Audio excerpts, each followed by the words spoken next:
This is Dakar in Senegal, the point farthest west on the whole continent of Africa, the place closest to the Americas. For more than 200 years, most of the continent's slaves passed through here on their way west. Nearly 10 million of them. It used to be that every house here was a depot for slaves, 180 slave houses. Now, this is the only one still preserved. It was built in 1776.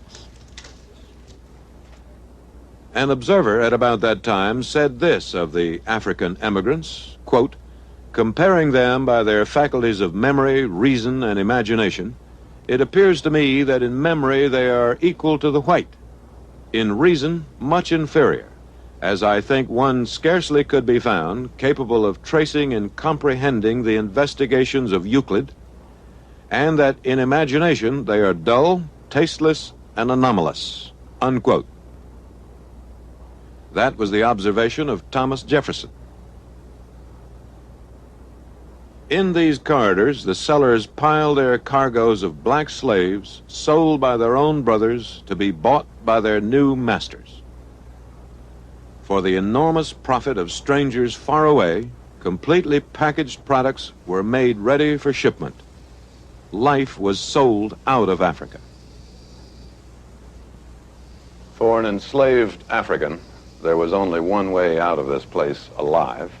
It was through that door, and that door only, to a ship waiting to sail to the New World.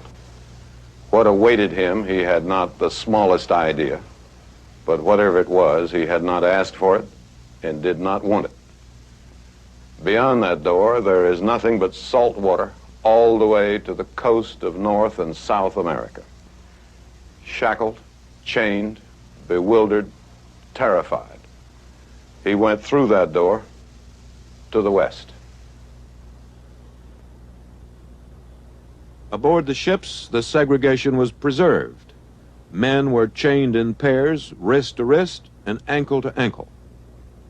The women were kept apart. But there was a market for all of them. The lush agriculture of the Western Hemisphere needed field hands, sowers, reapers, and cooks and housekeepers too.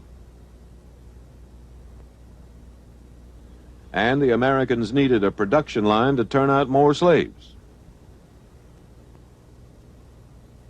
The ships were built to allow the people to survive in a prone position for the 5 or 6 weeks it took to cross the Atlantic. About 1 out of 6 died. The other 5 became private property.